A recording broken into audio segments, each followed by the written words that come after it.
everyone and welcome back to my channel. Today in this video we will be discussing new chapter that is oral anatomy. पुरानी वाली videos में हमने सारे में discuss किया था ऑर्थो का सिनॉप्सिस कंप्लीट किया था. इस वीडियो से हम स्टार्ट कर रहे हैं नया chapter that is oral anatomy. उसका सिनॉप्सिस हम कवर करेंगे आने वाली वीडियोस में. ये वीडियो थोड़ा सा लेट हो गया है बिकॉज थोड़ा सा मैं भी बिजी थी इस टाइम पे, इसलिए मैं वीडियोस नहीं बना पाई. बट आई मेक श्योर कि मैं बहुत फ्रीक्वेंटली जल्दी से इस चैप्टर को ख़त्म करके फर्दर आगे चलूँ. सो no more delays will be there in the videos. So let's get started. And the people who are new on my channel, I just want to say that this channel is for the students who are doing the BTS as well as want to do the MTS and to pursue a good college, to give any entrance exams. तो आप किसी भी चीज़ की अगर preparation कर रहे हो, कोई भी entrance exam अगर आपको देना है, so you can subscribe to my channel because in this channel I make good videos on some good books, have some important content so that you can understand it in an easy or simplest way. ठीक है, so let's get started. Oral anatomy का पहला video है ये synopsis का, और इसमें काफ़ी सारी टर्म्स यहाँ पे दी हुई हैं. ये सारी जो टर्म्स हैं ये टर्मिनोलॉजी हमें पता होनी चाहिए बिकॉज इट्स इम्पॉर्टेंट. क्योंकि फर्दर जो भी चैप्टर आप पढ़ते हो कभी भी, तो उसकी कुछ स्पेसिफिक टर्म्स होती हैं जो स्टार्टिंग में एक्सप्लेन की जाती है, बहुत इंपॉर्टेंट होती है बिकॉज उनसे डायरेक्ट क्वेश्चन आ सकता है. ठीक है, जैसे कि आप देख सकते हो यहाँ पे डिफरेंट टर्म्स के आगे लिखा हुआ है कौन कौन से एग्जाम पेपर में वो आए हुए हैं, तो वो इम्पोर्टेंट होता है. ठीक है, तो पहली जो टर्म है यहाँ पे वो है मोनोफायोडोंट. Now what is मोनोफायोडोंट? मोनोफायोडोंट का क्या मतलब है? अगर आप इसको ब्रेक करोगे तो आपको समझ में आएगा. मोनो मतलब एक, फायोडोंट, ठीक है, डोंट मतलब दांत. तो इसका मतलब होता है presence of one set of dentition for entire life. ठीक है, कुछ प्राणी ऐसे होते हैं, कुछ ऑर्गेनिजम्स ऐसे होते हैं जिनकी पूरी एंटायर लाइफ में सिर्फ एक ही टाइप के दांत होते हैं, उनको हम मोनोफायोडोंट कहते हैं. डायफायोडोंट का मतलब होता है presence of two sets of dentitions. ठीक है, जैसे कि जब हम ह्यूमन बींग्स हैं, हमारे में दो सेट ऑफ टीथ होते हैं. ठीक है, तो हम डायफायोडोंट्स होते हैं. ठीक है, एक डेसिडस दांत का सेट होता है, एक परमानेंट दांत का सेट होता है. डेसिडस दांत जब गिर जाते हैं फिर सारे के सारे प्रॉपर परमानेंट दांत आ जाते हैं. तो ये जो दो सेट्स होते हैं, तो that's why we are called as diphyodont. Polyphyodont कुछ ऑर्गेनिजम्स ऐसे होते हैं जिसमें दो से ज्यादा सेट्स ऑफ टीथ होते हैं उनकी पूरी एंटायर लाइफ में, तो उनको हम पॉलीफायोडोंट बोलते हैं. नेक्स्ट टर्म जो आती है, ये जो टर्म्स थी तीनों, ये on the basis of set of dentition की कितने हैं आते हैं पूरी लाइफ में, उनके ऊपर बेस था. होमोडोंट, हीट्रोडोंट, मोनोडोंट, हैप्लोडोंट, ये सब टीथ की टाइप्स हैं. ठीक है, होमोडोंट का क्या मतलब है? डोंट मतलब दांत, होमो मतलब सेम, एक जैसे दांत होना. होमोडोंट मतलब all the teeth have same shape without distinction such as incisors, canines, premolars, molars. मतलब उनमें कोई वेरिएशन नहीं है, एक ही टाइप के सारे दांत एक जैसे हैं. ऐसे दांतों को हम होमोडोंट बोलते हैं. हीट्रोडोंट का मतलब होता है अलग अलग टाइप के दांत होते हैं. ठीक है, अलग अलग ग्रुप्स होते हैं दांतों के. जैसे कि हमारे अंदर ह्यूमंस में होता है एक सेट, हमारा पास इंसाइजर्स होते हैं, फिर हमारे पास कैनाइन्स होते हैं, प्री मोलर्स होते हैं, मोलर्स होते हैं, ग्रुप्स होते हैं different. Bunodont is a primitive type of teeth seen in primates like cats, dogs. इनमें अगर आप दांत देखोगे तो इनके जो दांत होते हैं वो सिंपल कोनिकल कस्प होता है. ठीक है, so that is bunodont. Haplodont is an important question. It is seen in reptiles such as crocodiles and the simplest cone form of teeth with single root. एक single root होती है और conical form of tooth होता है आगे. Only simple hinge movements of jaws are seen. इसमें simple hinge movements, ठीक है, वो देखी जाती हैं. तो Haplodont is important question. Crocodiles में होता है, एक single root होती है, आगे conical सा दांत होता है, simplest hinge movements देखी जाती हैं. ट्राइकोनोडोंट का मतलब होता है it is seen in early mammals. ठीक है, मैमल्स में जो अर्ली हैं उनमें दिखाई देता है. 3 cusps are arranged in line with large cusp in the centre. Tritubercular stage में क्या होता है, इसमें भी 3 cusp होते हैं, बस फर्क ये होता है कि वो एक लाइन में नहीं होते, वो ट्रायंगल के फॉर्म में होते हैं. और क्वाड्रीट्रोवोकुलर जो है इसमें 4 cusps होते हैं. ठीक है, और 4 cusp होने के चक्कर में ऊपर ऊपर वाले दांत में भी 4 कस्में, नीचे वाले दांत में भी 4 कस्में, तो आपस में एक रिलेशनशिप होता है उनके बीच में, एक ओक्लूजल कॉन्टैक्ट रिलेशनशिप होता है। मतलब कस्प आपस में एक दूसरे में इस तरह से बंद होते हैं कि एक कॉन्टैक्ट बनाते हैं, ठीक है। तो ये रिलेशनशिप होता है इनमें। मैं आपको इन सब की फोटोज दिखा देती हूँ ताकि आपको थोड़ा बेटर हो रहे, इजीली समझ में आ जाए, ठीक है। ये आप बोन रॉन्ड का एग्जांपल देख सकते हो। कैट्स एंड डॉग्स में हम सिंपलेस्ट कोनिकल फॉर्म्स इस हिसाब से दिखाई देती हैं, ठीक है। फिर उसके बाद ये हमारे पास कुछ रेप्टाइल्स, ये क्रोकोडाइल नहीं है, स्नेक के दांत दिखा रखे हैं। सिंपलेस्ट कोनिकल कास्प होता है आगे और एक सिंगल रूट होती है, ठीक है, जिसको हम हैप्लोडॉन बोलते हैं। बहुत इंपॉर्टेंट होता है, सिंपल जॉ की बंद खोल मूवमेंट में ये यूज होता है, ठीक है। उसके बाद ये जो दांत है आप देख सकते हैं, इसमें ये 3 कस्प दिख रहे हैं आपको, बीच वाला सबसे ज्यादा बड़ा है, बाकी 2 छोटे छोटे हैं। ये एग्जाम्पल है ट्राइगोनोडोंट का, ठीक है। ट्राइगोनोडोंट में 3 कस्प एक लाइन में अरेंज होते हैं, जिसमें कि बीच वाला सबसे बड़ा होता है। ये ट्राई ट्रूबोकुलर का एग्जाम्पल है, जिसमें कि 3 कस्प हैं, इसमें भी 3 कस्प हैं, बट ये ट्राइंगल्स की फॉर्म में अरेंज है। मतलब 3 कस्प इस हिसाब से लगे हुए हैं कि एक ट्राइंगल बना रहे हैं, ठीक है, एक लाइन में नहीं है ये ट्राइट्रोवोकुलर। और क्वाड्रिट्रोवोकुलर में क्या होता है, हमारे पास 4 कस्प आ जाते हैं, ठीक है, देख रहे हो आप। तो इन 4 कस्प में क्या होता है, ऊपर वाले दांत और नीचे वाले दांत इस हिसाब से आपस में एक कोऑर्डिनेशन होता है उनमें, कि एक टाइप का कॉन्टेक्ट रिलेशनशिप बनता है उनके अंदर, ठीक है। जैसे हमारे अंदर होता है, हमारा जो अपर मोलर होता है, लोअर मोलर, जो कांटेक्ट उनमें होता है, जिसकी अगर आप आइडियल रिलेशनशिप देखो तो mesiobuccal cusp of the upper maxillary first molar आता है in the developmental groove of that mandibular first molar, तो that relationship हमारी आइडियल रिलेशनशिप क्लास में जिसको हम कहते हैं। तो इस हिसाब से ये रिलेशनशिप रहते हैं इनमें, ठीक है। फर्दर अगर आप देखो तो अब ये जो है फर्दर क्लासीफाई कर रखा है दांतों को according to the relationship to the bone.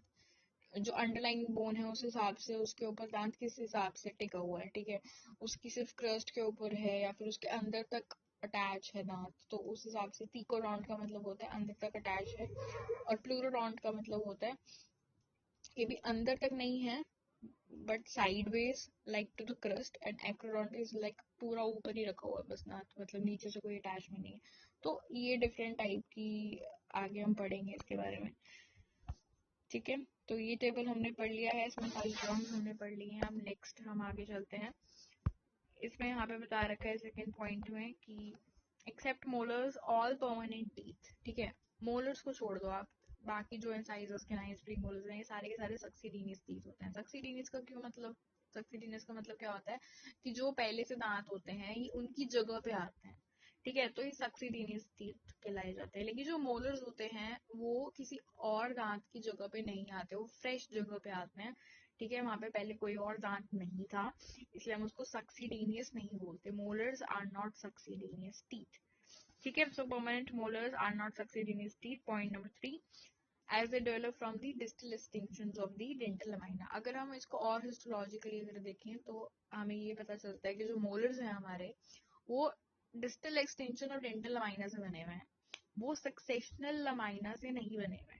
Succession lamina, which is present on the lingual side of the primary dental lamina, is absent for permanent molars. इस वजह से भी हम मोलर्स को सक्सीडिनियस नहीं बोलते, ठीक है। ये एक तो इम्पॉर्टेंट टर्म है जो काफी लोगों को नहीं पता होती है, वो आपको पता होना चाहिए कि क्योंकि हम सारे परमानेंट दांतों को सक्सीडिनियस टीथ बोल देते हैं, बट एक्चुअल में अगर आप देखो तो मोलर्स जो होते हैं परमानेंट के, वो सक्सीडिनियस नहीं होते, बिकॉज वो किसी और टीथ की जगह पे नहीं आते, प्लस वो सक्सेशनल लमाइना से नहीं बने होते। नेक्स्ट अटैचमेंट की बात हो रही है, मैंने आपको भी डायग्राम दिखाया था। इसमें आप अटैचमेंट 2 तरीके से होती है। एक तो एंकालोसिस, लाइक पूरा direct ankylosis, direct attachment of a tooth to bone, ठीक है, कोई सॉकेट नहीं है, डायरेक्ट बोन से टूथ अटैच है। नेक्स्ट होता है जब आपका अटैचमेंट होती है of tooth to the bone socket, socket से अटैच होता है, ठीक है। तो पहला जो है एंकालोसिस जो है वो 2 टाइप का है, प्लूरोडोंट और एक्रोडोंट। इसमें क्या होता है, tooth is attached to the inner margins, and acrodontic tooth is attached to the crest, जैसे कि मैंने आपको दिखाया था यहाँ पे।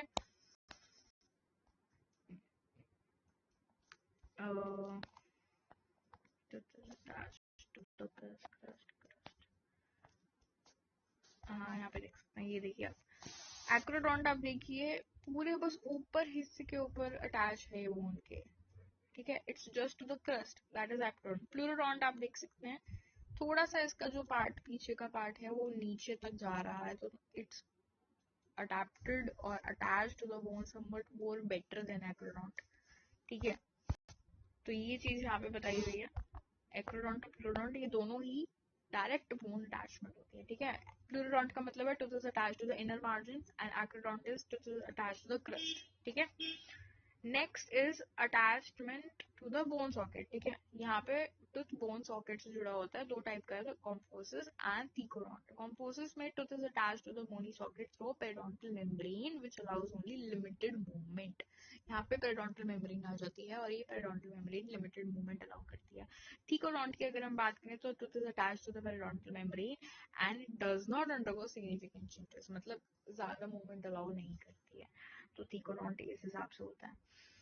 नेक्स्ट पॉइंट है the first primary tooth to erupt into oral cavity. First primary tooth की अगर हम बात करें वो मैंडिबुलर सेंट्रल इंसाइजर्स होते हैं, ठीक है। और जो फर्स्ट परमानेंट टूथ की अगर हम बात करें तो हमारा मैंडिबुलर फर्स्ट मोलर होता है, दोनों ही मैंडिबुलर हैं।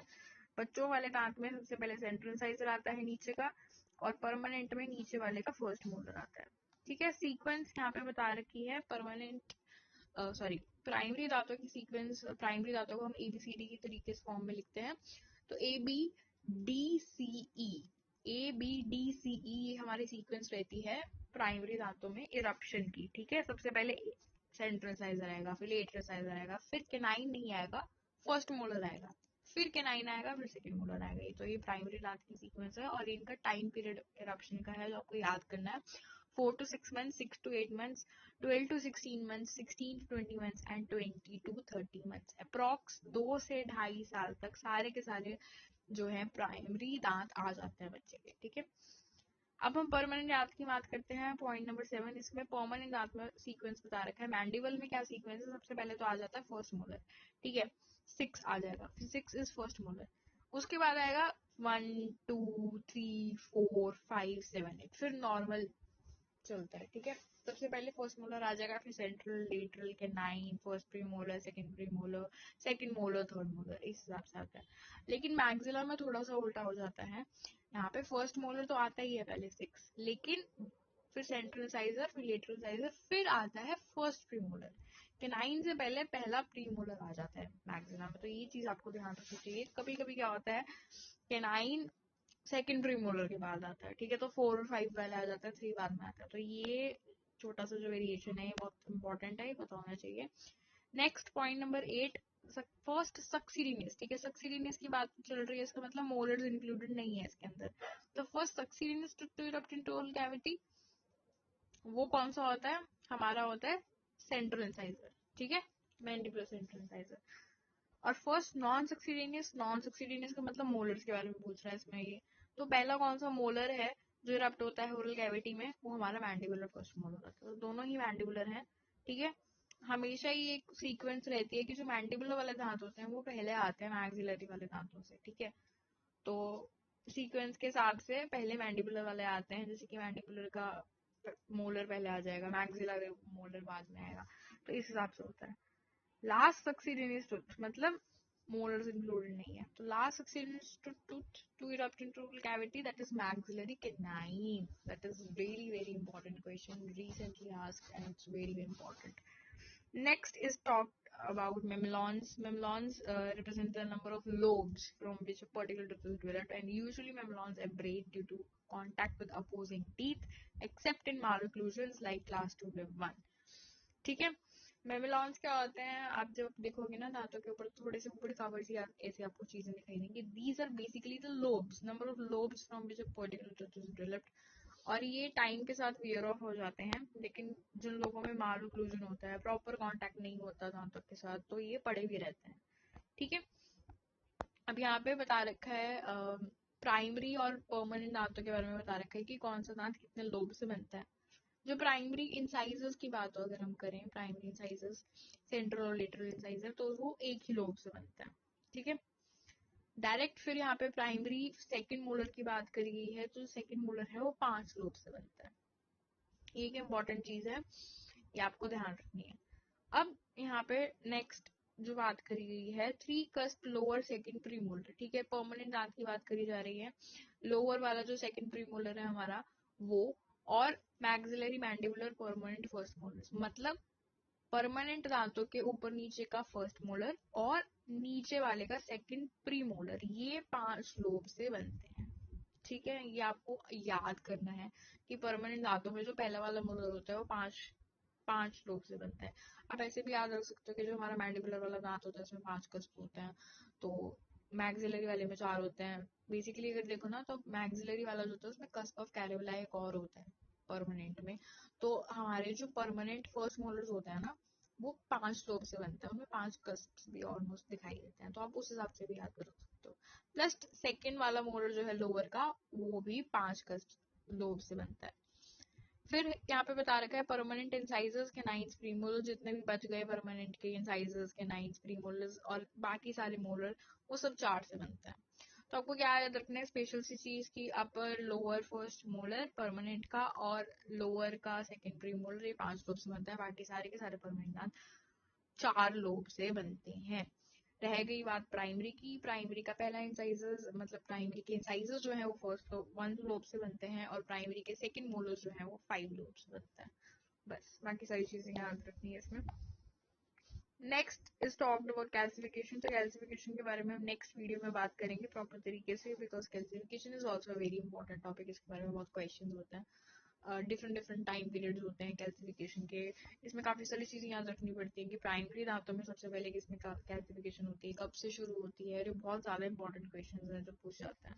So will talk about in the next video, and I hope अगर आपको ये वीडियो पसंद आई हो तो प्लीज लाइक करिए, शेयर करिए, सब्सक्राइब करिए, और अगर कोई भी क्वेश्चन है, कोई भी डाउट है, कोई भी ऐसी चीज है, कोई साउंड क्वालिटी खराब है या फिर कोई और चीज है, तो आप प्लीज कमेंट सेक्शन में मुझे बताइएगा, so that I can improve in the next videos, and I will come up with the next video with the calcification topic.